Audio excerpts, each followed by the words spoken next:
My sister ruined my life by helping my ex-wife. Force me to pay child support. The rain poured heavily that night, the kind that echoed against the pavement and masked the sound of his heavy footsteps. Daniel stood outside his sister's house, his hand hovering over the doorbell, his jaw clenched. He had rehearsed this conversation countless times, but no amount of preparation could steady his shaking hands. He took a deep breath and pressed the button. Moments later, the door opened, revealing Emily, her face a mixture of surprise and unease. "Dan, what are you doing here?" Daniel's eyes were cold, his voice tight. "We need to talk." He pushed past her and stepped into the living room, his eyes immediately landing on a familiar document resting on the coffee table, a copy of the court order demanding child support. His name was printed at the top, bold and accusing. "How could you, Em?" His voice cracked, a mix of betrayal and pain. "You helped Lisa take everything from me." Emily closed the door softly, her shoulders slumping as she leaned against it. "You don't understand." "Oh, I understand perfectly," he cut her off, his eyes flashing with anger. "You gave her the evidence. You handed her my financial records. You helped her lie." Emily's face paled. "She's struggling. Dan, she needed help." "She needed help?" Daniel's laugh was bitter, cold. "She manipulated you. And now I'm stuck paying child support for kids that aren't even mine." Emily's eyes widened, her hand flying to her mouth. "What? What are you talking about?" "The DNA tests," he whispered, his voice hollow. "None of them are mine, not a single one." There was a suffocating silence before Emily stumbled backward, her back hitting the wall. "No, that can't be." "Believe it," Daniel said, his voice hardening. "You helped her forge the paternity documents. You helped her ruin me." Tears welled up in Emily's eyes, her voice trembling. I didn't know. I thought." She sank to the floor, burying her face in her hands. "She told me they were yours. She told me you were just trying to get out of paying." Daniel's chest tightened. "You believed her over me? Your own brother?" I was trying to do the right thing," Emily sobbed. "I thought I was helping the kids."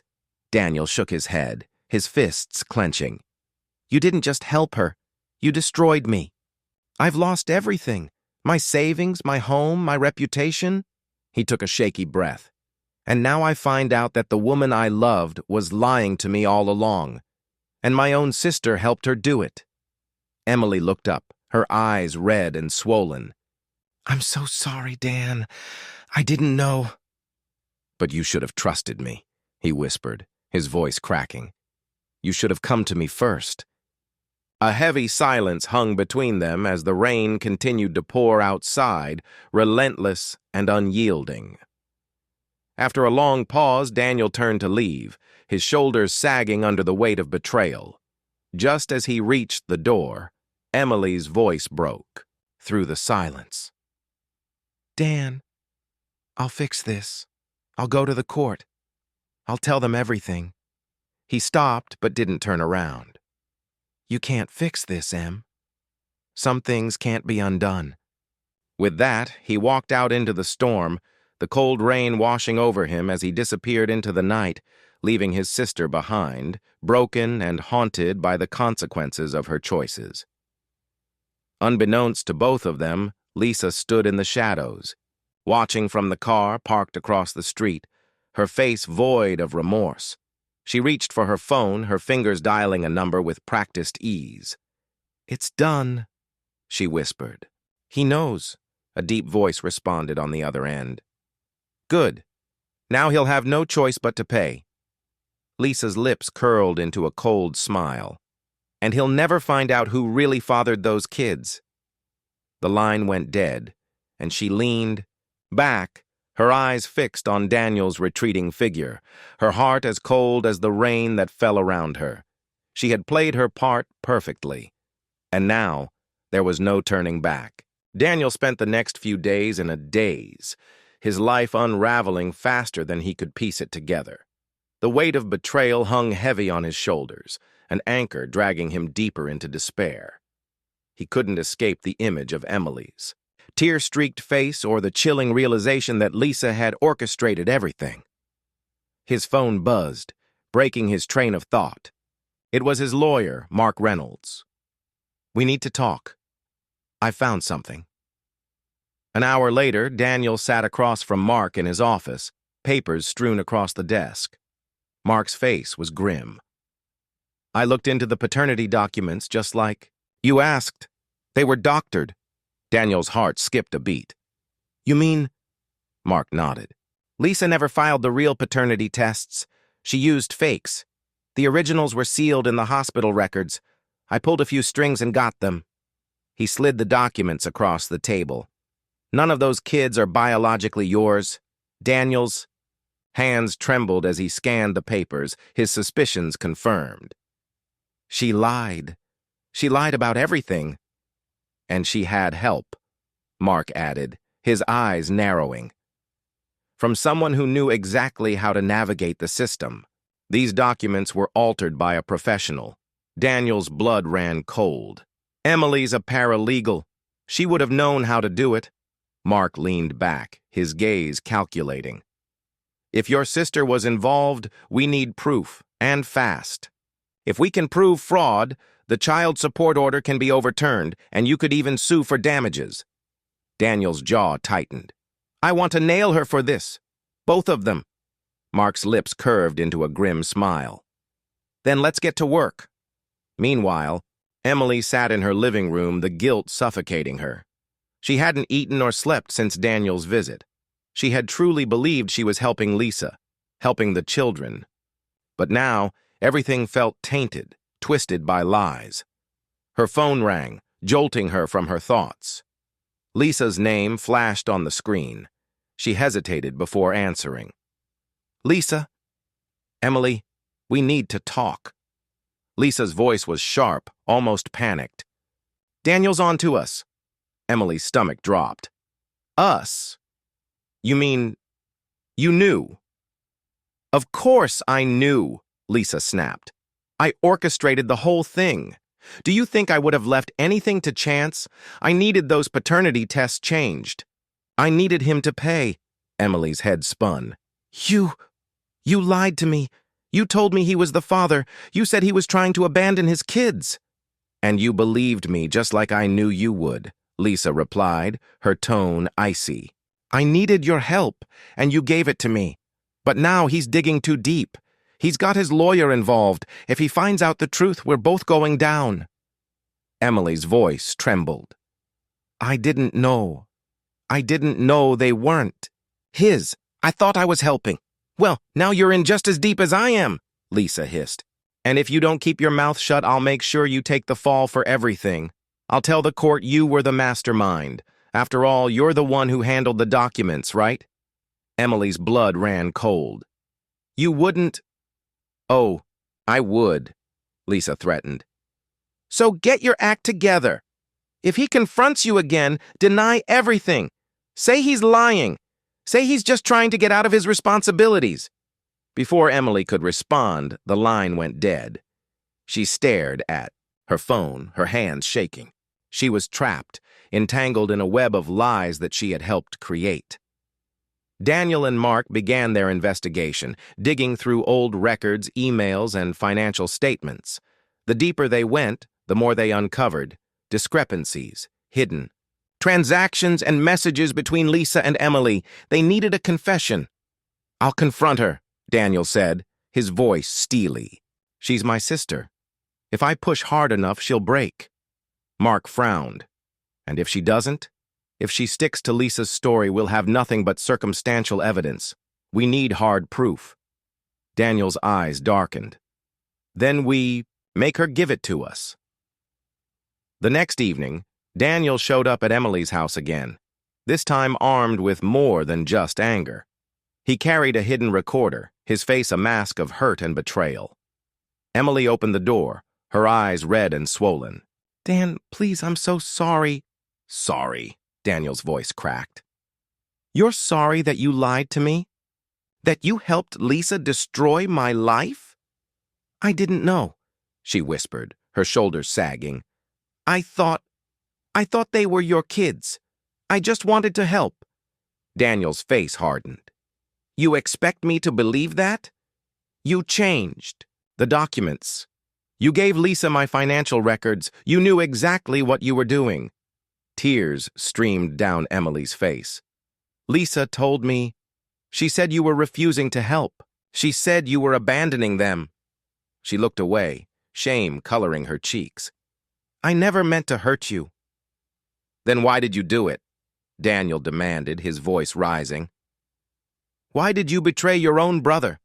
Emily broke down, her confession pouring out. Lisa came to me begging for help. She was so convincing. She said you were hiding money. In the days that followed, the fallout from Emily's testimony sent shockwaves through their lives.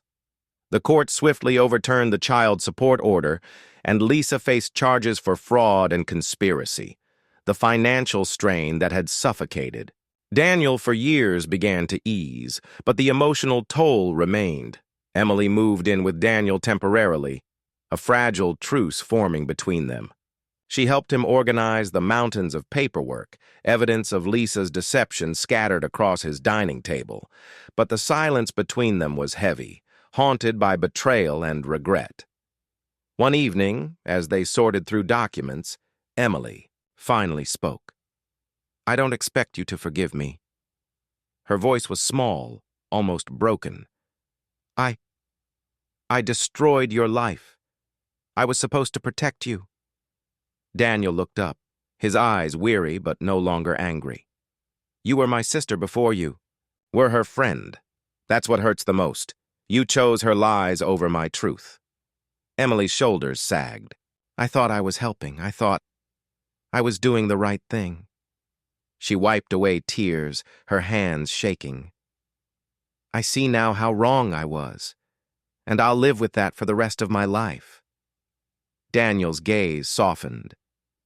I won't pretend it's easy, but I don't want to hate you. I've lost too much already. Emily looked at him, hope flickering in her eyes. Do you think we could ever go back to the way we were? Daniel hesitated, the weight of her question pressing on him. I don't know, but we can start over one step at a time. It wasn't forgiveness, but it was a beginning. Meanwhile, Lisa sat alone in her jail cell, her world collapsing around her. She had lost everything, her freedom, her money, her reputation. The children were staying with her parents, too young to understand the chaos that had torn their lives apart. She seethed with rage, her mind spinning with thoughts of revenge. Daniel had taken everything from her, and she refused to let him win.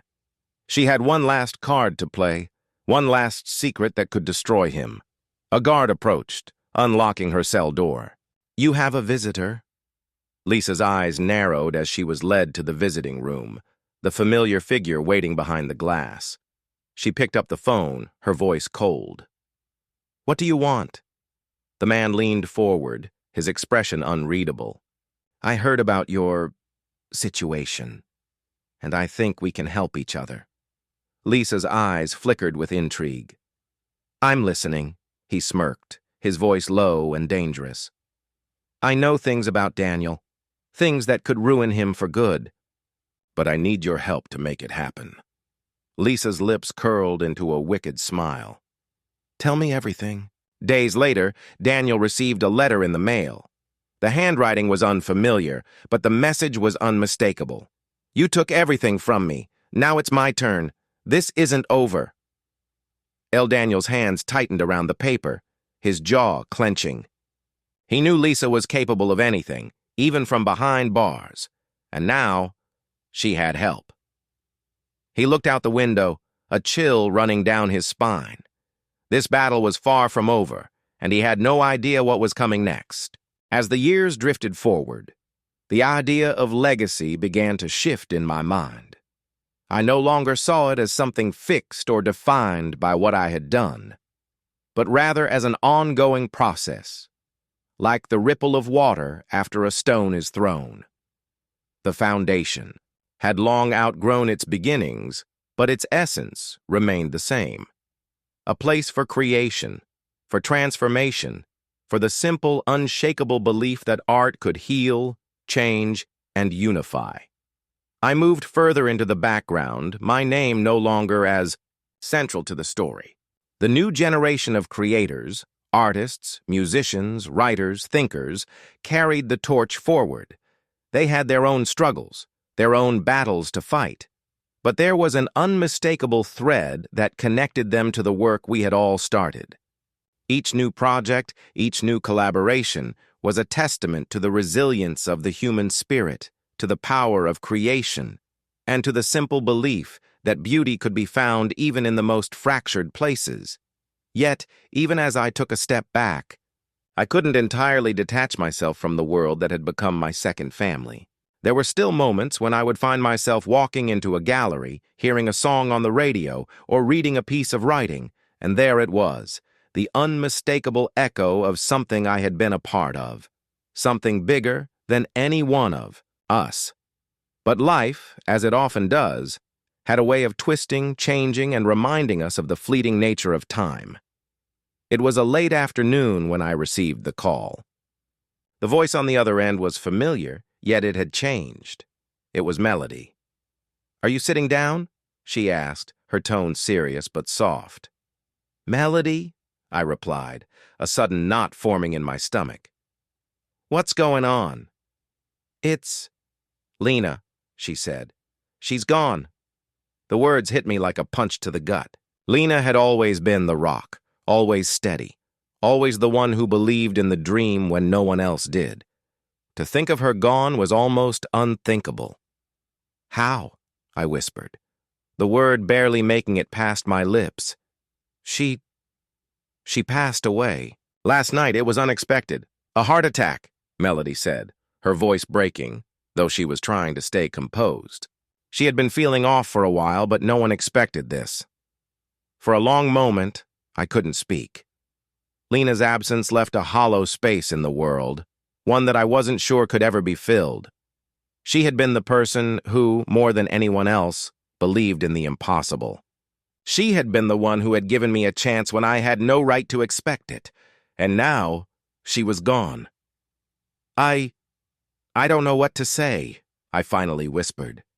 "You don't have to say anything," Melody responded. "But we need to gather. There's a service, a memorial.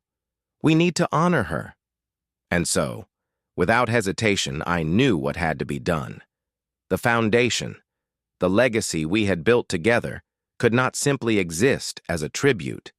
It had to evolve, even in the wake of such a profound loss. This was the true test, the test of whether what we had created could stand the test of time, even when the ones who had shaped it were no longer there to guide it. In the days that followed, we gathered not just to mourn, but to celebrate Lena's life. The memorial was filled with stories of her tenacity, her vision, her unyielding belief that art could change the world. People from all walks of life came together to share their memories of her.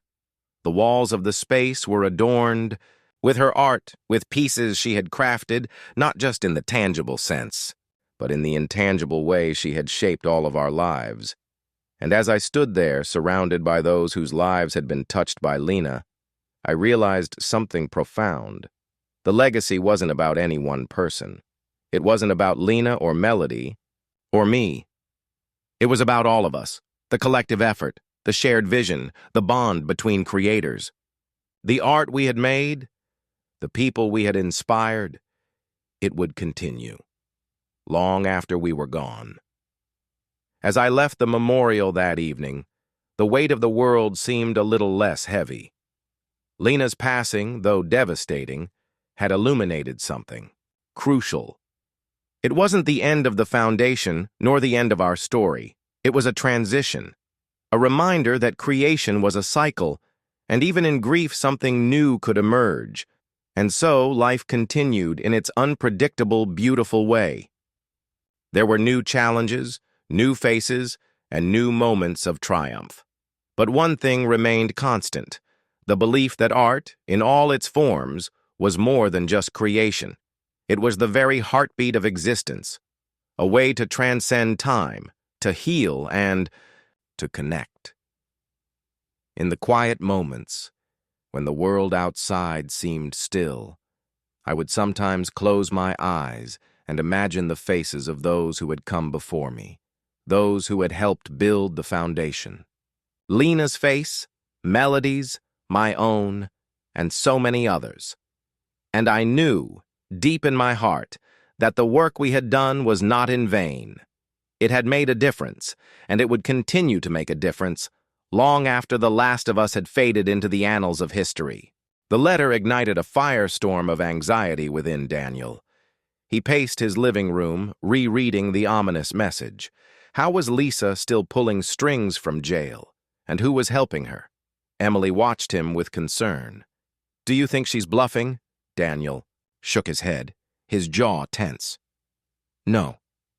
Lisa doesn't make empty threats. She's planning something, and whoever's helping her knows enough about me to make it hurt." Emily swallowed hard. "I should have seen this coming. I was so close to her for years. Who could she be working with?" Daniel's eyes darkened. "That's what I'm going to find out." His first stop was his lawyer's office. Mark Winters had been his lifeline through the brutal custody and child support battles. If anyone could help him strategize, it was Mark. Mark examined the letter, his brow furrowing. "We could report this to the authorities, but without concrete proof of a threat, they might not do much." He looked up, his expression grave. "We need to figure out who she's working with. Someone on the outside is pulling the strings." Daniel leaned back, his mind racing. "There's only one place to start. I need to visit Lisa." Mark's eyes widened. "Are you sure that's a good idea? She's manipulative. She'll try to get inside your head." Daniel's gaze hardened. "I need to look her in the eye. I need to know what she's planning." The prison was cold and sterile, the air thick with tension. As Daniel waited in the visiting room, his heart pounded in his chest. It had been years since he'd seen Lisa face to face. When she entered, her appearance startled him. She looked pale and gaunt, her once vibrant eyes hollow. But the wicked smile that spread across her lips sent a chill down his spine. Well, well, Daniel in the flesh. To what do I owe the pleasure? Her voice dripped with sarcasm. Daniel didn't waste time. "Who's helping you?" Lisa's smile widened. "Oh, wouldn't you like to know?" She leaned closer, her eyes gleaming with malice. "You ruined my life, Daniel. Did you really think I'd let you walk away unscathed?" His fists clenched. "You did this to yourself. You lied, manipulated, and destroyed our family. All I did was expose the truth." Her expression darkened. "My truth would have kept my children safe. You took them from me. And now, I'm going to take everything from you." Daniel's blood ran cold. "You can't hurt me from behind bars." She laughed, a chilling sound that echoed off the cold walls. "Oh, Danny, you really don't understand. I don't have to be out there to ruin you." Her eyes sparkled with wicked delight. "I have friends, powerful friends, and they know all your dirty little secrets." Daniel's stomach tightened. "What are you talking about?" Lisa leaned back, feigning nonchalance. "Did you ever wonder how I knew so much about your finances? Your business deals? Your extracurricular activities?" His eyes widened. "You had someone spying on me," she grinned. "Bingo, and they're very good at what they do. You have no idea how deep this goes." Daniel's mind reeled. Who was watching him? Who had access to his life? He stood up, his chair scraping against the floor. "This ends now, Lisa. You can plot all you want, but you won't win." She crossed her arms, her eyes cold and calculating. "We'll see about that. Tick-tock, Danny. Your time's running out." As he walked out, her laughter echoed behind him, chilling him to the bone. Outside the prison, Daniel leaned against his car, his heart racing. He pulled out his phone and dialed Mark. "She has an accomplice, someone who's been feeding her information about me. We need to find out who it is before they destroy me." Mark's voice was tense. "I'll start digging. But be careful, Daniel. If Lisa's telling the truth, then this person is dangerous, and they're closer than you think." Daniel hung up, his eyes scanning the parking lot. He suddenly felt exposed, vulnerable. Who was watching him? And how far were they willing to go to ruin his life? Days turned into sleepless nights as Daniel became increasingly paranoid. Every phone call felt like a threat. Every stranger's glance felt like surveillance. He double-checked his locks, scanned his surroundings, and even switched cars twice. But the feeling of being watched never left him. Mark called with an update. "I traced some of Lisa's phone records. There's one number she's been in contact with frequently, even after her arrest. The calls were short, but consistent." "Whose number is it?" Daniel asked, anxiety tightening his chest. "That's the problem," Mark said grimly. "It's a burner phone, untraceable. But I dug a little deeper and found out where some of the calls were made. Near your office." Daniel's blood ran cold. "Someone at my company?" "That's what I'm thinking. Someone on the inside has been feeding her information for years." Daniel's mind raced. Who could it be? His employees had been with him for years, trusted, loyal. Or so he thought. But clearly, someone had been playing him all along. "There's more," Mark continued. "I checked into your financials. There's been a series of small, unnoticeable withdrawals from your business account over the past year. It's subtle, but whoever's doing it knows what they're doing." Daniel's fists clenched. "They're bleeding me dry," Mark's voice lowered. "And they're doing it from within your company. You need to find out who it is before they bankrupt you." The next day, Daniel arrived at his office early, his eyes sharp as he scanned his team. Every familiar face now seemed suspicious. He retreated to his office and accessed the security footage, reviewing weeks of recordings. But nothing seemed out of the ordinary. A knock at his door startled him. It was Rachel, his head of accounting. "Hey, just wanted to drop off the monthly reports. Everything looks good." Daniel studied her carefully. Rachel had been with him for 8 years. Dependable, meticulous. Could she be the mole? He forced a smile. "Thanks, Rachel. I'll look these over." She hesitated. "Is everything okay?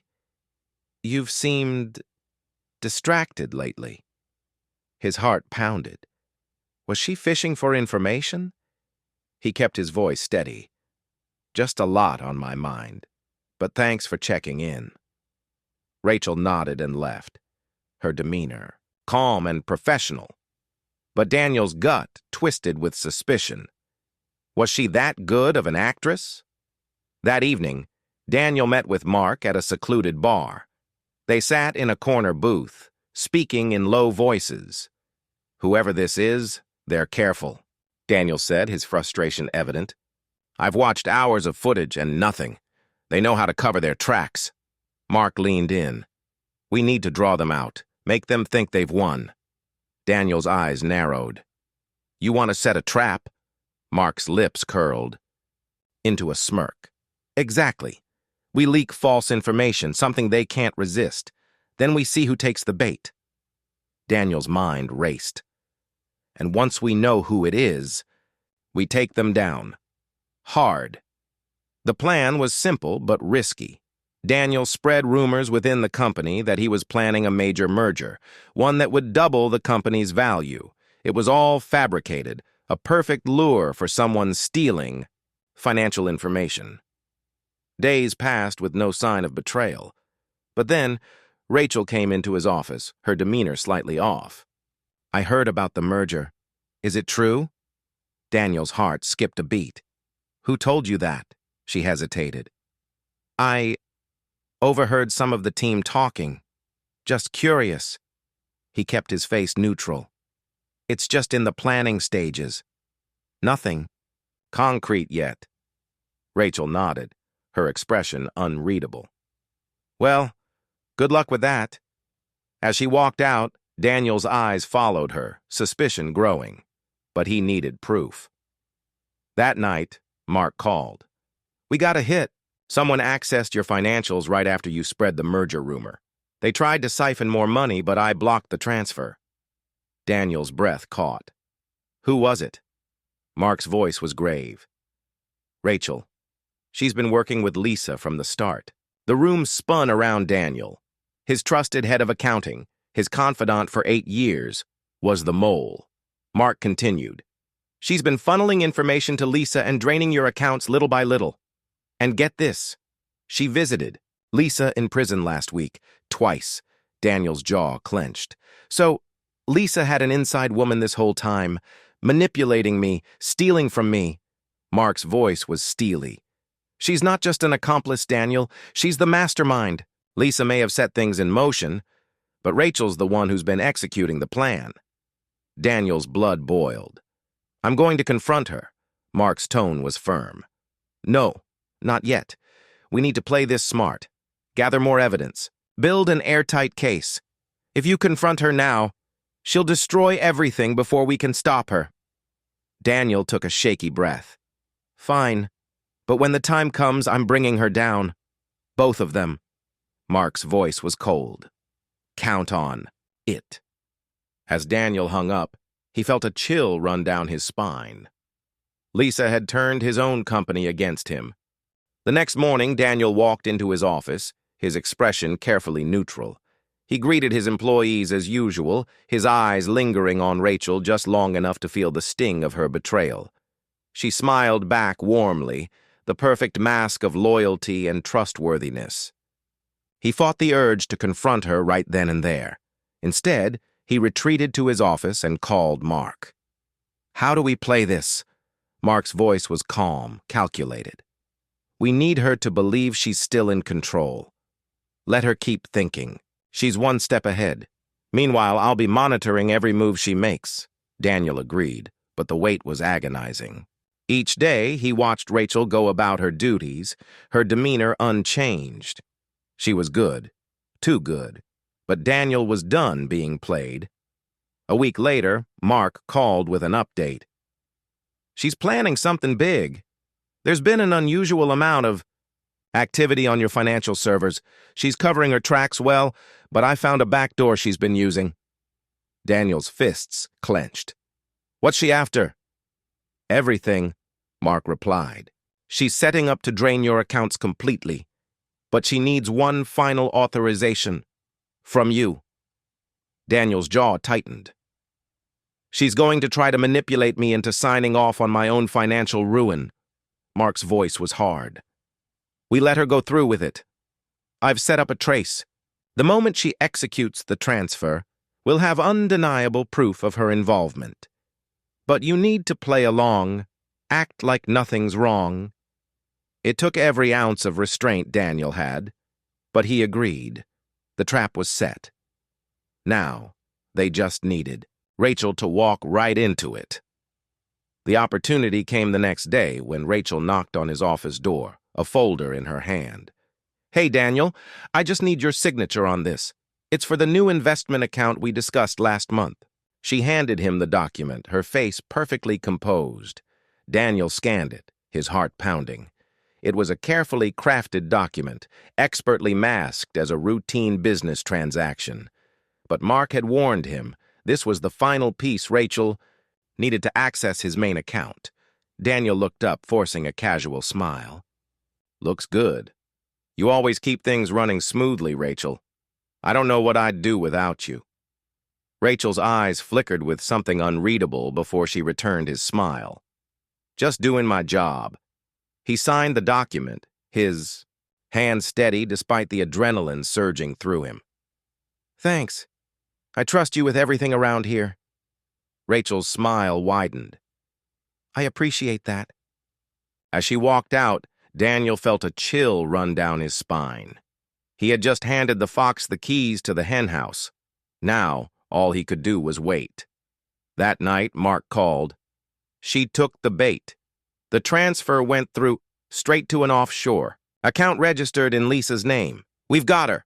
Relief flooded Daniel, but it was short-lived. And Lisa? Mark's voice grew cold. Still pulling strings from behind bars, but not for long. The evidence we have ties her directly to Rachel's actions. She's been orchestrating this entire scheme from the start. Daniel's blood boiled. They ruined my life.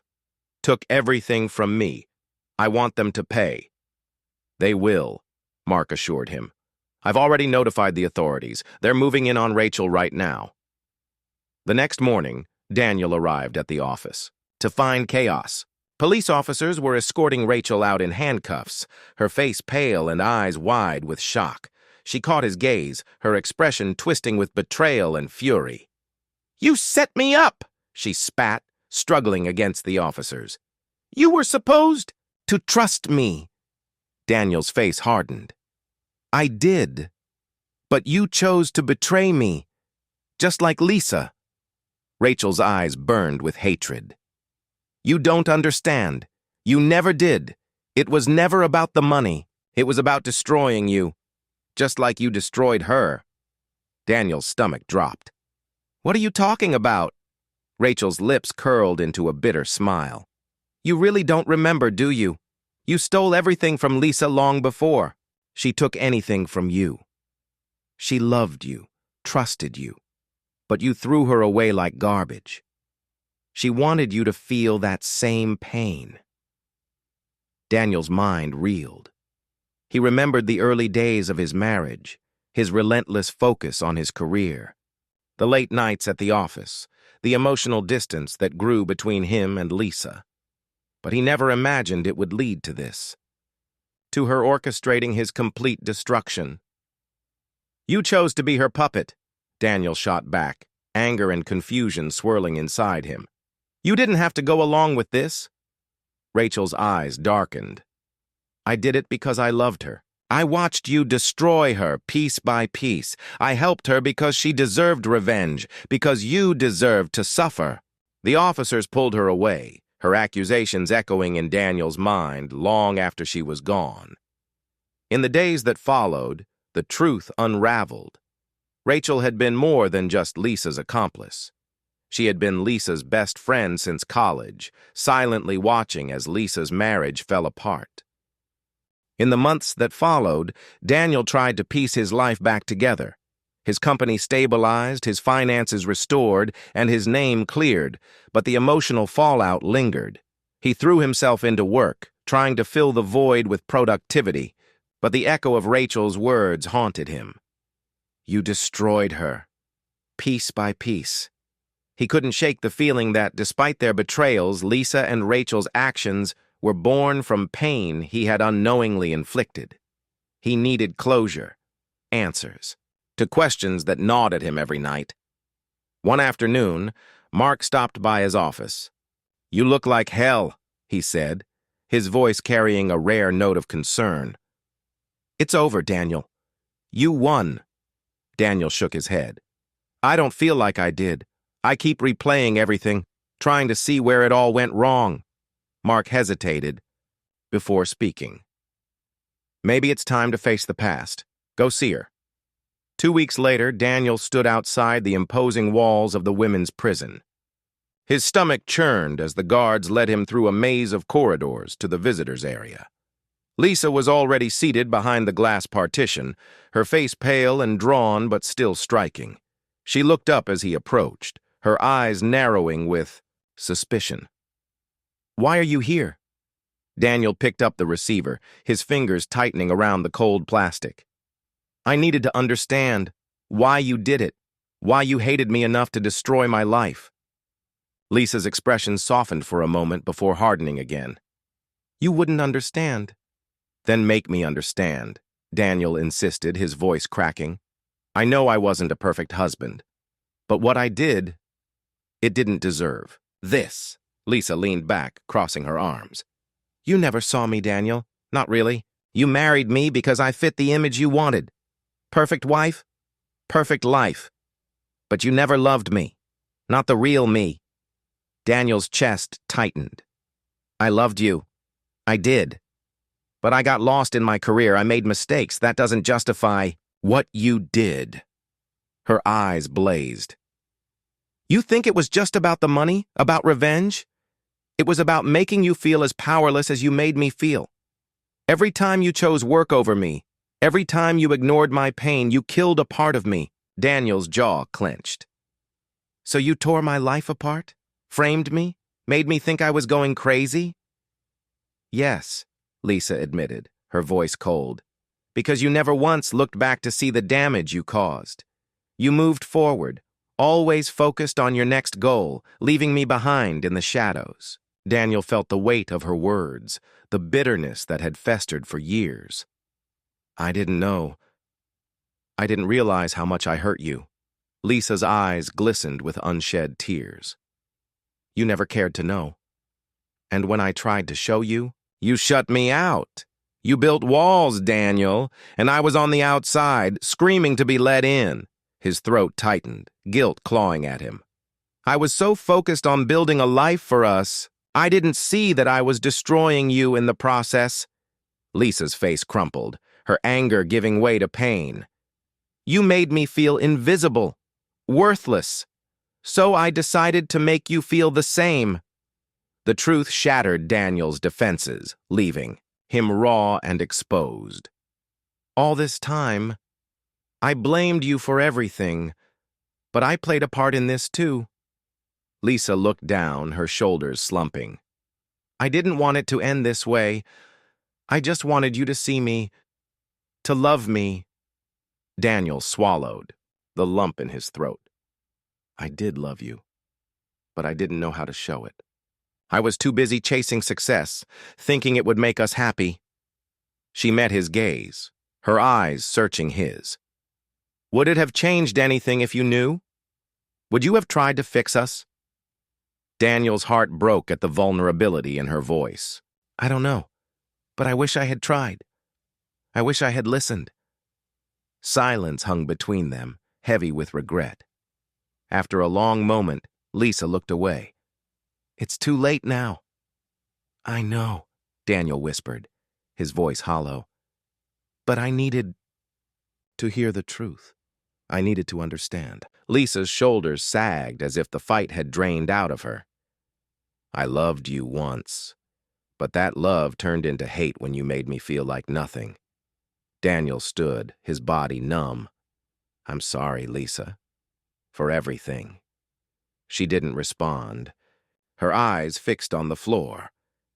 He turned and walked away, his heart heavy with the weight of his mistakes. Outside the prison walls, the cold wind cut through him, but Daniel felt a strange sense of release. The truth hurt, but it was necessary. He could finally see his own role in the web of lies and betrayals. As he stood there, his phone buzzed. A message from Mark. Rachel took a plea deal. It's over.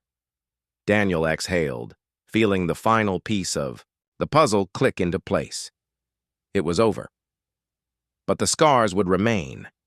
He knew he had to face his demons, confront the man he had been, and find a way to rebuild. Not just his life, but himself. Because sometimes the greatest betrayals aren't just about lies and deceit. Sometimes they're about the truths we refuse to see, even when they're staring back at us in the mirror. Months passed, and Daniel began the painstaking process of rebuilding his life, brick by brick. He sold the house that once held memories now tainted by betrayal and moved to a smaller apartment on the outskirts of the city. It was modest, but it was his, a space where he could start anew. Therapy sessions became a lifeline, helping him untangle the web of guilt, anger, and regret that had consumed him. He learned to confront his flaws, to acknowledge the emotional distance that had contributed to the collapse of his marriage. It was brutal, raw work, but necessary. His relationship with his children remained strained. Visits were awkward, full of hesitancy and unspoken words. The damage Rachel and Lisa had inflicted ran deep, But Daniel was determined to mend those bonds. He attended every soccer game, every school event, showing up even when his children barely looked his way. One evening, as he was leaving his son's baseball game, Emma ran up to him. "Dad, can we talk?" Hope flickered in his chest. "Of course, sweetheart." They sat on the bleachers as the sun dipped below the horizon. Emma's eyes were puffy, her lips trembling. "Why didn't you fight harder for us? Why did you let Mom and Aunt Lisa ruin everything?" The question cut deep, exposing his deepest fear, that his children would never understand his choices. "I was trying to protect you, in the only way I knew how," he admitted, his voice thick. "I didn't want to drag you into the mess. I thought keeping you away from the ugliness would protect you. But I see now that it just made you feel abandoned." Emma looked down, her fingers twisting the hem of her sweatshirt. "I missed you every day, and I hated you for leaving." Daniel's heart shattered. "I'm so sorry, Emma. I should have fought harder. I should have been there for you, no matter how messy things got." Tears slid down her cheeks. "Do you still love us, even after everything?" His voice cracked. "More than anything in this world. You and your brother are my everything. I will spend the rest of my life proving that to you." She threw her arms around him, sobbing into his shoulder. Daniel held her close, his own tears falling freely. It was a start, a small crack in the wall that had separated them. As Daniel navigated the fragile path to rebuilding his family, he received an unexpected call from Mark. "You might want to sit down for this." "What is it?" "It's about Rachel. She's filed an appeal." A cold knot of dread formed in Daniel's stomach. "On what grounds?" Mark hesitated. "She's claiming coercion. Says she was manipulated into framing you by Lisa." Daniel's blood ran cold. "What the hell is she playing at now?" "I don't know. But I did some digging. Lisa's been writing letters from prison to Rachel." A chill ran down Daniel's spine. She's still manipulating her, even from behind bars. It gets worse. Rachel's lawyer is pushing for a retrial, claiming new evidence of Lisa's influence. If they succeed, everything you fought for could be undone. Daniel's fists clenched. "She's not getting away with this. Not again." Mark's voice was grim. "Then we need to find those letters. Prove that Lisa's still pulling the strings." The hunt for the letters consumed Daniel's every waking moment. He hired a private investigator, combed through legal documents, and tracked down every person Rachel had been in contact with.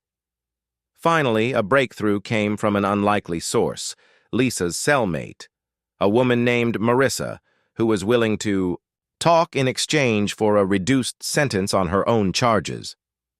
In a dingy interrogation room, Marissa looked at Daniel with calculating eyes. Lisa never stopped scheming. She wrote to Rachel every week, telling her exactly what to say, how to twist the story to make you look like the bad guy. Daniel's jaw tightened. "Do you have proof?" Marissa smirked, pulling out a stack of letters. She thought she was smart, flushing the originals, but I kept copies, figured they might be useful someday. Daniel's hands trembled as he read through the letters, each one more damning than the last. Lisa's words dripped with manipulation, feeding Rachel's insecurities, convincing her that they could still win if she played the victim. "She never lets go," Daniel whispered, his voice heavy with exhaustion. "Even now she's trying to destroy me." Marissa shrugged. "That's Lisa. Always has to have the last word." Armed with the letters, Daniel and Mark faced Rachel in court once more. Her face was pale, eyes wide with shock as the evidence was presented. Lisa's own words, her orchestrated lies, laid bare for the world to see. The judge's gavel echoed through the courtroom. Appeal denied. The original ruling stands. Rachel looked at Daniel, her face crumpling. I believed her." I believed everything she told me. Daniel's shoulders sagged. I did too once. He paused, his voice softening. But you chose to believe her lies over the truth. And that's on you. Tears streamed down Rachel's face. As the days turned to weeks, Daniel found himself adjusting to a new rhythm, a life unburdened by lies, deceit, and manipulations. The shadows of betrayal still lingered, but they no longer defined him. He was healing, slowly, but surely. 1. Afternoon, while sorting through old boxes in his storage unit, Daniel stumbled upon an album filled with memories of better days, birthdays, vacations, candid moments of laughter. The faces smiling back at him were those of a family that once felt unbreakable. He closed the album, his chest tightening. Those days were gone, and no amount of nostalgia could bring them back. But that didn't mean new memories couldn't be made. His phone buzzed, pulling him from his thoughts. It was a text from Emma. "Dad, can we have dinner tonight? I miss you." A smile broke through the lingering melancholy. "Of course. I miss you too." That evening, Daniel sat across from his daughter at their favorite diner, the one they used to go to every Sunday. Emma poked at her fries, her eyes avoiding his. "I talked to Mom today." Daniel's heart skipped a beat. "Oh? How is she?" "She's sad. She misses you. Misses us." Emma's voice wavered. "She said she was sorry for everything, for hurting you." Daniel swallowed the lump in his throat. "That's good. It means she's finally realizing the damage she caused." Emma looked up, her eyes reflecting a maturity beyond her years. "Do you hate her?" The question hung in the air, heavy and loaded. Daniel took a deep breath. "No, I don't hate her. I hate what she did. I hate the lies, the manipulation, but I don't hate her. I just can't be with her anymore." Emma's shoulders relaxed. "I think she thought you hated her. That's why she got so angry. Why she did all those things." Daniel sighed, the weight of years of misunderstandings pressing down on him. "I did hate her, for a long time. But hate, it eats away at you. I don't want to carry that anymore." Emma's eyes glistened with tears. "I don't want to hate her either, but she hurt us so much." Daniel reached across the table, taking her hand. "Then don't. Don't let her mistakes define your life. Learn from them, but don't let them make you bitter. You deserve better than that." She nodded, wiping away a tear. "I love you, Dad. I love you too, sweetheart. Always." Life moved forward, bringing with it moments of hope and healing. Daniel found solace in his work, pouring his energy into rebuilding his career. He reconnected with old friends, the people who had stood by him even when he had pushed them away. His relationship with his children grew stronger. They laughed more, spent weekends together, rediscovering the bond they once shared. It wasn't perfect, but it was real, and that was enough.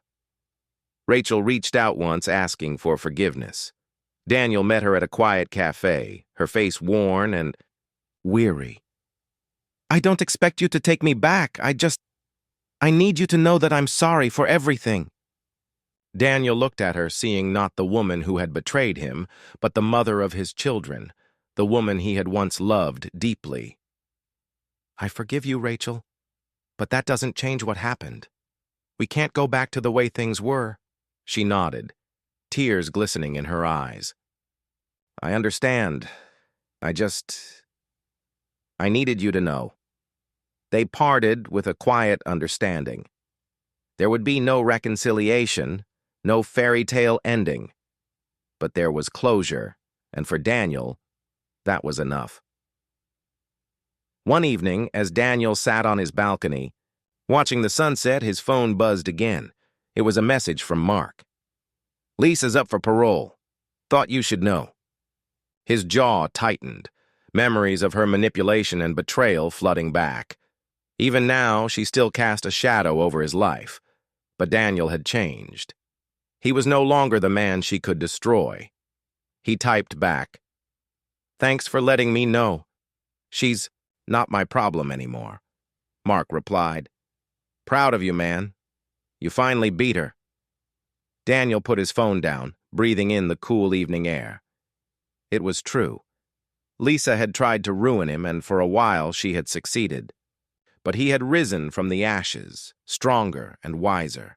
The road ahead was still uncertain, but Daniel was ready to face it, without fear, without bitterness. Just a man who had been broken, but refused to stay down. The sun dipped below the horizon, painting the sky with hues of gold and crimson. A new day was waiting, and Daniel was finally ready to embrace it. The past was behind him. The future was his, and this time, no one was going to take it away. Months passed, and Daniel's life continued to evolve. He had finally found a semblance of peace. His weekends were filled with laughter, cooking experiments with Emma, and teaching Ryan how to play basketball. The pain of betrayal no longer haunted him, replaced instead by the warmth of new memories. His career was back on track. The promotion he'd been fighting for finally came through, and with it, a renewed sense of purpose. He poured his energy into his work, not as an escape, but as a passion rekindled. One evening, after a long day at the office, Daniel received an unexpected phone call. It was his mother's voice, strained and urgent. "Daniel, it's Lisa. She's at my house. She wants to see you." His heart skipped a beat, his mind racing. Why now? What did she want? He hadn't heard from his sister since the fallout, and he had made peace with cutting her out of his life. He almost declined, but a flicker of curiosity, of unresolved emotions, made him reconsider. "I'll be there soon." When Daniel arrived, Lisa was sitting on their mother's porch, looking smaller than he remembered. Her face was pale, her eyes hollow. She stood. As he approached, her body visibly trembling. "Daniel." Her voice was barely a whisper. "I didn't know where else to go." He crossed his arms, keeping his distance. "What do you want, Lisa?" She looked down, shame evident on her face. "I'm sorry for everything, for choosing Rachel over you, for lying, manipulating, hurting you." Her voice cracked. "I lost everything, Daniel. My husband left me. I lost my job. I have nothing left." Daniel felt a pang of empathy, but he didn't let it show. "You chose this. You sided with Rachel. You helped her destroy me. Why should I care about what you've lost?" Tears streamed down her face. "I was jealous, okay? You always had it all, success, a beautiful family, happiness. I thought if I helped Rachel, I'd feel better about myself. But it was a lie, a stupid, selfish lie." He stared at her, the weight of her words sinking in. All the pain, the betrayal, stemmed from envy. "You destroyed my life because you were jealous?" Lisa's shoulders shook as she sobbed. "I know it sounds pathetic, and maybe I don't deserve your forgiveness. But I miss my brother, I miss my family, and I know it's my fault that we're broken." Daniel looked away, his jaw clenching. For years, he had imagined this moment, her confession, her apology, but now that it was here, he felt empty. "I lost so much because of you. You helped Rachel make me look like a monster. You turned my own children against me. You watched as I lost my home, my marriage, my dignity. And you never once cared." Lisa fell to her knees, her sobs raw and broken. "I cared. I just didn't know how to stop. I was in too deep. By the time I realized what I'd done, it was too late. I ruined everything." Silence hung between them, heavy and suffocating. Daniel took a step back, his heart pounding. "I don't hate you, Lisa, but I don't trust you either. You did unforgivable things. You hurt me in ways I never thought possible. And I can't just pretend it never happened." She looked up, hope flickering in her eyes. "I understand, but can we at least try? I'll do whatever it takes. I just want my brother back." He hesitated, his defenses wavering. Lisa was his sister, the person he had grown up with, shared memories with. But she was also the person who had betrayed him most deeply. "I don't know if we can ever go back to the way things were," he said, his voice firm. "But if you're serious about making amends, you're going to have to earn my trust back. It won't be easy, and it won't be quick." She nodded vigorously, hope lighting her face. "I will, whatever it takes." Daniel turned to leave, his chest feeling lighter than it had in years. "Then prove it!" As he walked away, he heard her whisper, "Thank you for giving me a chance." He didn't look back, but for the first time in a long time, he felt a glimmer of hope. Maybe, just maybe, broken things could be rebuilt. The days that followed were filled with cautious steps. Lisa kept her promise, reaching out with genuine efforts to reconnect. She apologized to Emma and Ryan, mending the wounds she had helped create. She even visited Rachel, confronting her for the lies and manipulations that had shattered their family. Daniel watched, from a distance, unsure whether to believe in her transformation, but slowly his heart softened. Maybe people could change. Maybe forgiveness was the key to healing. And as the sun set on another day, Daniel stood on his balcony, feeling a weight lift off his shoulders. The past would always be a part of him, but it no longer defined him.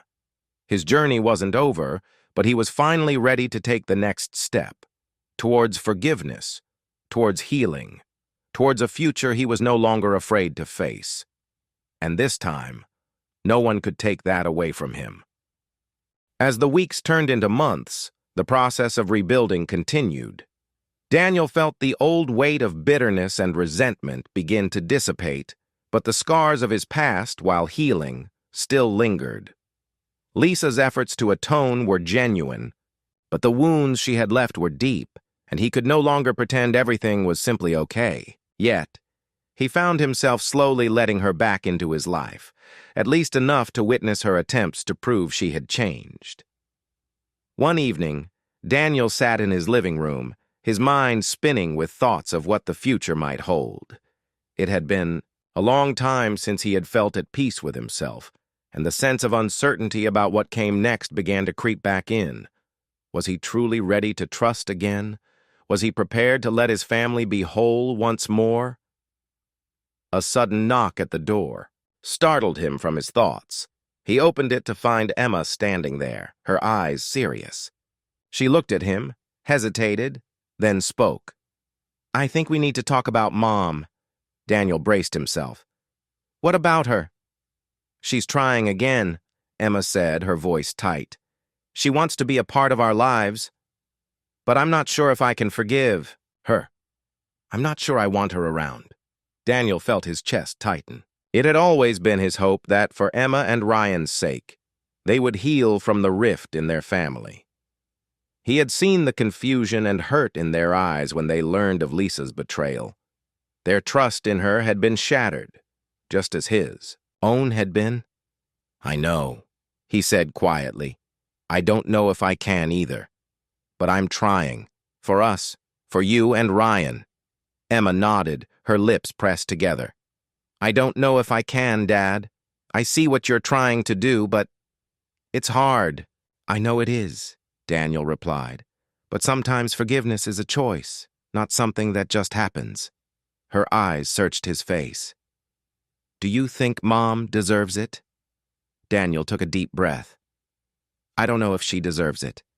I can't say. But I'm trying to forgive, not for her, but for me. For us. It's hard to heal when you're holding on to all that anger." Emma sat down, her eyes distant. "I don't know if I can be that strong." "You don't have to be. It's not about being strong, it's about taking it one step at a time. You don't have to forgive her today or even tomorrow, but if you ever want to, I'll be here to help. And so will Ryan. We'll do it together. She sniffled and nodded, but there was uncertainty still in her eyes. I'll think about it, but it's going to take time, Dad. I know, Daniel said. I know. As the weeks continued to unfold, Daniel's resolve was tested more than once. Lisa's redemption efforts were earnest, and she made strides with the children. There were awkward moments, quiet apologies, and tentative reintroduction into family events. But even as he saw her trying, Daniel knew the truth. Things could never be the same again. One evening, as he sat on the couch, his phone buzzed again. This time it was Mark. She's making moves again. Rachel's not done with you yet. Watch your back. Daniel's stomach turned. After everything, after all the progress, was Rachel truly going to come after him again?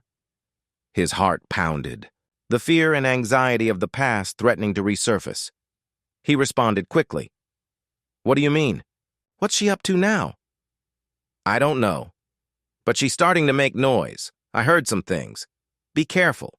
She's still got her hooks in places you don't see. Daniel felt the ground beneath him shift. His attempts at normalcy, at healing, were being tested again. The idea that Rachel might not be finished with him, the woman who had destroyed so much of his life, was a hard pill to swallow. That night, he couldn't sleep. He spent hours staring at the ceiling, replaying the events in his mind. He had learned to protect himself before, to fight back against manipulation and deceit. He had dismantled Rachel's empire of lies. But now, with the fragile threads of his relationships with his children, his family, his life, beginning to repair themselves, how far would he go to keep it all intact? The next day, Daniel met with his lawyer, seeking advice on how best to protect himself if Rachel made a move. To harm him again. His legal team had already been vigilant, but there was something about this new development. Something dangerous. He didn't know if Rachel was just playing the long game, but he couldn't afford to underestimate her again. I'll make sure. She can't pull anything on you, his lawyer said after their meeting, but you need to stay on your guard. Daniel nodded. I'm ready this time. I'm not going to let her tear this apart again. And so the game of shadows continued.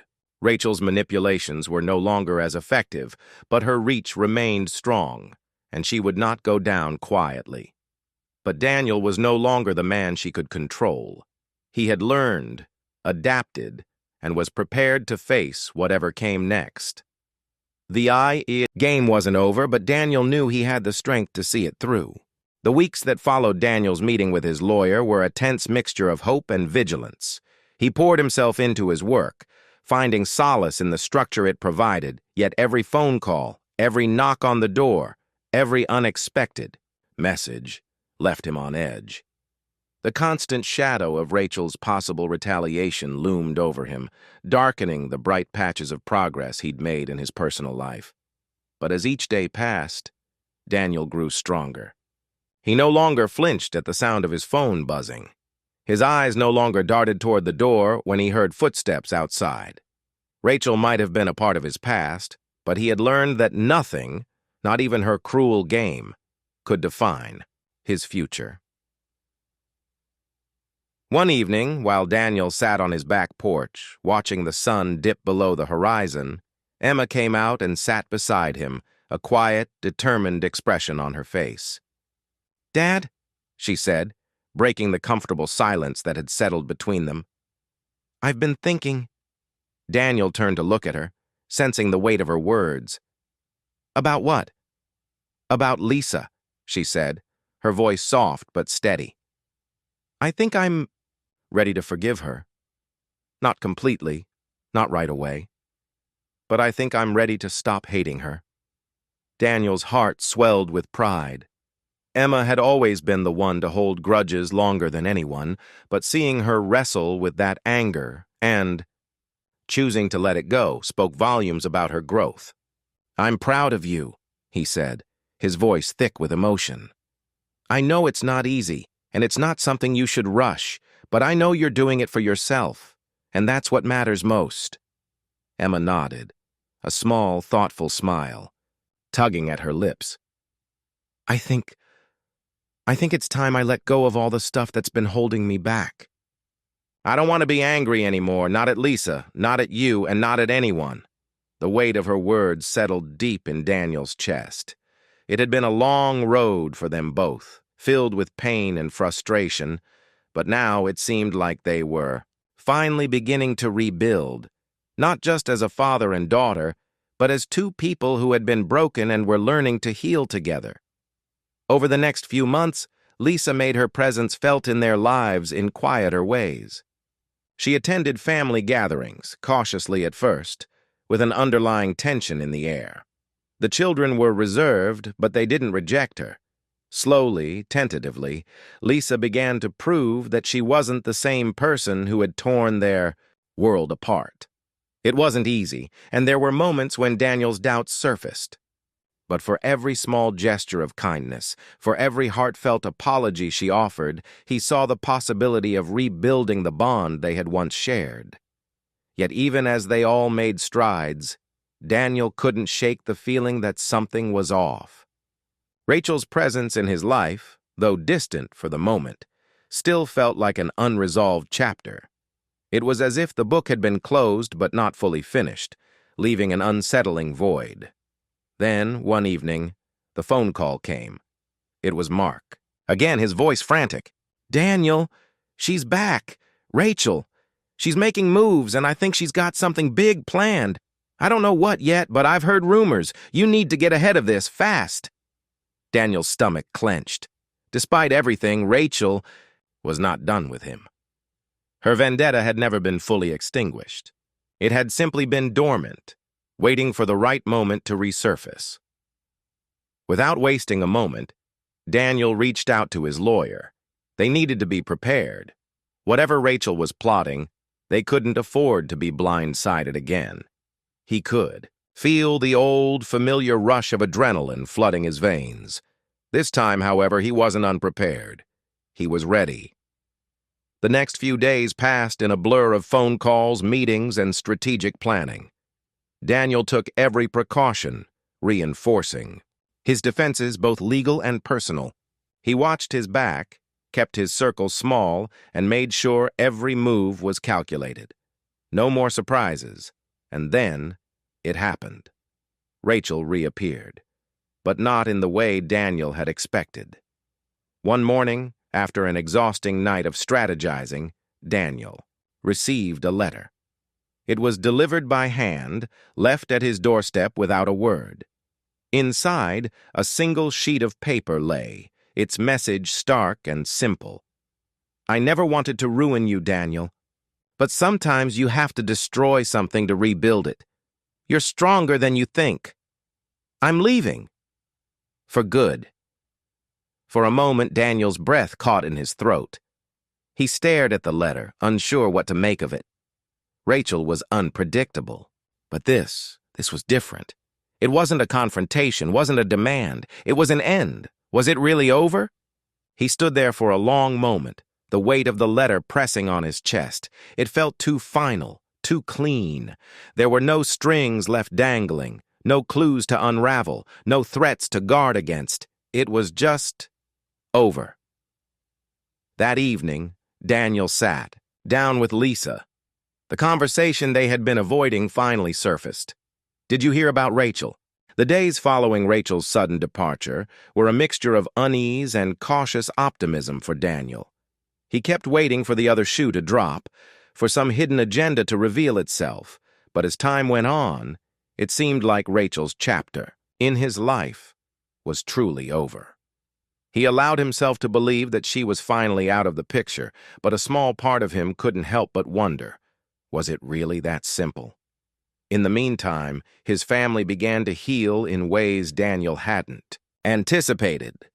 Emma, once withdrawn and suspicious of Lisa's every move, now shared an unspoken understanding with her stepmother. Their relationship had evolved from fractured to tentative respect, And though they weren't best friends, there was a quiet, peaceful truce between them. The walls Emma had put up had started to crumble, bit by bit, and that meant more to Daniel than he could express. One night, after a particularly long day, Daniel found himself at the kitchen table, absent-mindedly sipping on a cup of coffee. Lisa entered, her footsteps light, but her expression thoughtful. There was something she'd been meaning to say, something she hadn't shared yet. "Daniel," she started, leaning against the door frame, "there's something we need to talk about." His eyes lifted to hers, curiosity sparking in his chest. "What's on your mind?" Lisa hesitated, as though she were choosing her words carefully. "I don't want you to take this the wrong way, but I've been thinking about the future. Our future." Daniel set his cup down, giving her his full attention. "What are you saying?" "I'm saying that we can't keep living in the shadow of everything that's happened. Rachel, the kids, all the mess. It's holding us back," she explained, her voice soft but steady. "I want us to move forward, not just in a physical sense, but in a mental one too. We need to let go of the past completely, Daniel. You need to let go of her." The weight of her words hung in the air between them, and Daniel felt the truth of them hit him hard. For years, his life had been governed by Rachel's whims, by the constant fight for control, by the ongoing battle for his own sense of peace. But now, it was time to let go. He had already made strides, but this was a deeper commitment. "I know you're right," he murmured, his voice thick with emotion. "But it's not easy. Not when she spent so much time ruining everything. I'm afraid of what might happen if I truly let go." Lisa walked over and placed a hand gently on his shoulder. "You've been afraid for long enough. You can't keep living like this. You deserve peace, Daniel. We all do." Her words were a balm to his soul, soothing the old wounds that had never quite healed. For the first time in years, Daniel allowed himself to truly breathe. Weeks passed, and the atmosphere in the household began to shift. Emma, Lisa, and even Daniel began to feel the weight of their collective past lifting one small step at a time. The quiet evenings were filled with laughter again, and the mornings, once tinged with the dread of uncertainty, were now spent planning. Their days, dreaming about the future.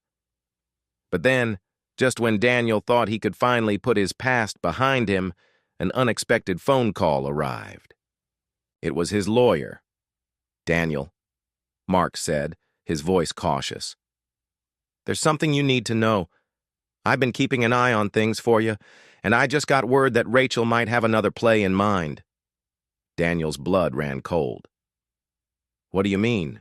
"I'm not sure yet, but I've received some information suggesting that she might be trying to manipulate some of the people in your life, your family, your friends, to make her way back into the picture. I don't know what her game is, but I'm telling you this now, be careful." The warning sent a chill through Daniel, and he immediately relayed the conversation to Lisa. She too was uneasy. Though Rachel had promised to leave him alone, there was always the possibility that she was playing the long game, waiting for the right moment to strike. That night, after Emma had gone to bed, Daniel and Lisa sat on the couch, deep in conversation, about what their next steps should be. The tension was palpable. They were on the edge of something, but neither of them knew exactly what. "Do you think she'll ever really be out of our lives?" Lisa asked, her voice barely above a whisper. Daniel sighed, running his fingers through his hair. "I wish. I knew.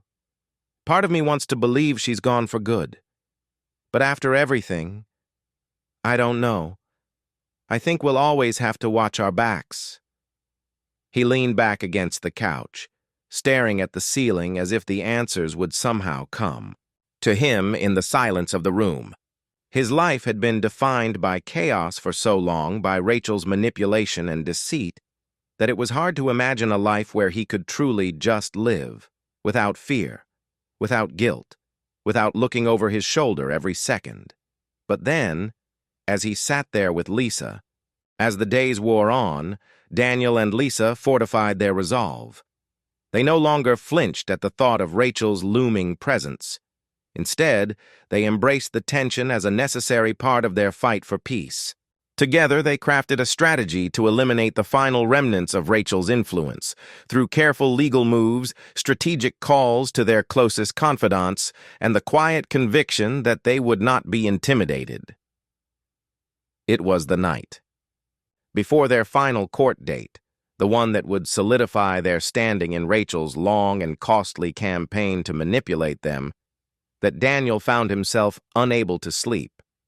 His mind, usually a clutter of endless thoughts and fears, was unusually quiet. It was as if he could almost hear the universe holding its breath, waiting for the inevitable conclusion. He sat up in bed, staring at the dimly lit room. The soft hum of the air conditioner filled the silence.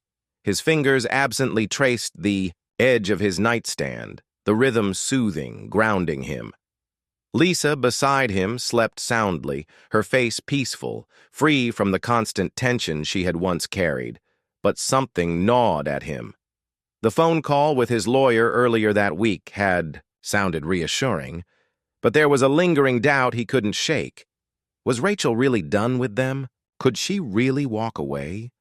Or was she just waiting for the perfect moment to strike again? Daniel pulled the covers off and swung his legs over the side of the bed, the cold air hitting his skin. His phone buzzed on the dresser and his heart skipped. He grabbed it instinctively. It was a text. From Rachel. His stomach dropped. He hadn't heard from her in weeks, since the night she disappeared from their lives, seemingly vanishing into thin air. The message was short, almost cryptic. You think you've won, but you haven't seen the last of me. Daniel's breath caught in his throat.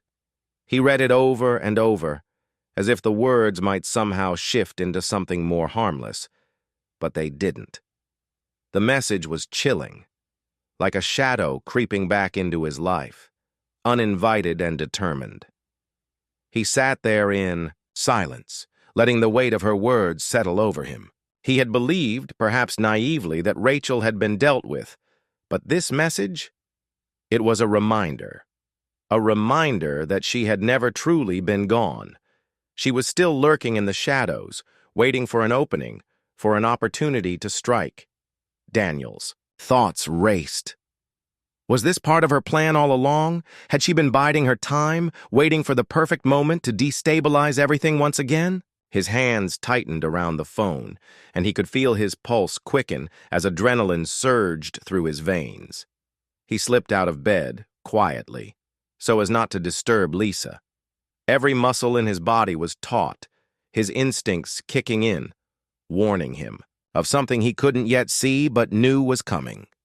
He moved to the living room, sitting down at the kitchen table, the phone resting on the surface in front of him. His mind was running 100 miles an hour, piecing together the fragments of his past, his decisions, the unexpected turns Rachel had taken to make him bend to her will. What had she meant by this cryptic message? Did she have something else in mind? And if so, how far was she willing to go to ensure her dominance over his life? The doorbell rang suddenly, piercing the quiet stillness of the house. Daniel's heart skipped a beat. He froze, listening. No one was supposed to be here. No one even knew he was awake. He moved cautiously to the front door, his footsteps soft but deliberate. When he peered through the peephole, his breath caught in his chest. It was Mark, his lawyer. But there was something wrong. The look on his face was one of urgency and fear, a stark contrast to his usual calm demeanor. Daniel opened the door, his mind racing. "What's going on?" he asked, his voice low but steady. Mark's eyes flicked nervously behind him, then back at Daniel. "It's Rachel. She's made some moves, Daniel, moves that could change everything. I've been trying to keep track of her, but she's been one step ahead of us." Daniel's stomach clenched. "What do you mean? What's she done now?" Mark stepped inside quickly, glancing over his shoulder again, as if to ensure they weren't being watched. "She's been trying to manipulate some key people in your life, Daniel. Your sister, Even some of your friends, anyone who can help her disrupt your peace. She's got connections, people on the inside. And I've just uncovered something that doesn't sit right. What is it? Daniel pressed, his voice tightening with concern. She's been working on getting your court date pushed back, using some underhanded tactics to influence the outcome. She's trying to make it look like you're the one causing all the chaos. She's turning the tables, and she's good at it. Daniel's pulse hammered in his ears. No, she can't. She can't do this again. Mark met his eyes, grim. I'm afraid she's already done it. The days blurred into weeks as Daniel's battle with Rachel escalated, each new revelation more shocking than the last. Mark, his lawyer, was working tirelessly to protect Daniel, but Rachel's influence spread like wildfire. It became clear that Rachel had positioned herself in places Daniel had never thought to check. Overseen areas, contacts in the court system, and even family members who had once been close allies. Daniel found himself caught in a web, the strands pulled tighter, with each passing day. But what struck him most was the profound sense of isolation. He was no longer merely fighting Rachel. He was fighting a shadow, a force that seemed to stretch across every corner of his life. It was the night before the final hearing, the moment that would either solidify Daniel's freedom or condemn him to a lifetime of financial servitude. He sat at the kitchen table, the dim light casting long shadows over his face. Lisa sat across from him, her fingers intertwined with his. There was a heavy silence between them, the kind that spoke volumes without uttering a word. Are you ready for tomorrow? Lisa asked, her voice a quiet whisper. Daniel nodded, but there was a look in his eyes, a haunted, almost resigned look. I don't know if I'll ever be ready for this. Every time I think I'm one step ahead, she pulls me back into the chaos. Lisa squeezed his hand gently. You've come this far, Daniel. You're stronger than you know. You just need to trust yourself. Trust that this is the last step. But Daniel knew that trust was a luxury he couldn't afford anymore. The game Rachel was playing wasn't one of trust. It was one of manipulation, deception, and control, and he couldn't shake the feeling that the worst was yet to come. That night, unable to sleep, Daniel paced the house, his mind racing.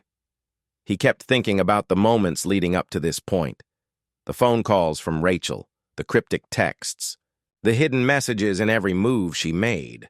She had played him for a fool before, but this time he wouldn't let her win. Just as he was about to head to bed, his phone buzzed again. I hope you're ready for tomorrow. I know things you still don't. I always get what I want. Daniel's heart raced. The finality of Rachel's words sent a chill down his spine. The woman was relentless. He immediately dialed Mark's number, his pulse quickening with every ring. Mark, it's me, Daniel said as soon as the line clicked. I just got another message from her. She's threatening to turn the tables again. We can't let this happen. We need to make sure we're prepared for whatever she's planning. Mark's voice was strained when he responded. I've been tracking her every move, Daniel. She's good, better than I thought. But we have something in our favor. I've got a tip-off about a meeting she had with some of her contacts, and I've already arranged a counter-strategy with the judge's office. If she tries to pull anything tomorrow, we'll have it on record before it even happens. Daniel let out a breath he didn't realize he was holding. Good. We need to be a step ahead. After hanging up, Daniel finally allowed himself a few moments of rest, though sleep eluded him entirely. He found himself staring at the ceiling, his mind still racing. The upcoming court hearing felt like a ticking clock, every second bringing him closer to either freedom or devastation. The next morning, they arrived at the courthouse early, the weight of the moment hanging heavily in the air. Daniel was on edge, every instinct alert to any potential threat. Lisa, as always, remained by his side, her presence a steadying force. As they sat in the courtroom waiting for the proceedings to begin, Daniel's thoughts turned to his sister.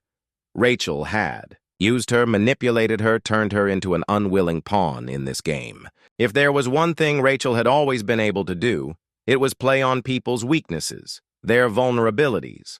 Daniel had to wonder just how far his sister had gone down this path, and whether she, too, was feeling the weight of Rachel's manipulation. When the judge entered, the room fell silent, the tension palpable. It felt like the beginning of the end, but the question was, whose end? Rachel entered shortly after, her face a mask of calm determination. Daniel's heart tightened as he saw her, but he refused to let her see how much she affected him. He had learned that letting her see weakness only gave her more power. The proceedings began, and Daniel braced himself for the inevitable games Rachel would play. She would lie, distort the truth, and try to twist the facts to her advantage. But this time he was ready. Mark was armed with the information they had gathered, the hidden contacts, the lies, the tactics Rachel had used, and he was ready to expose it all. As the hearing progressed, Rachel's lies were methodically dismantled. Witness after witness testified about the lengths she had gone to manipulate her family and even the legal system.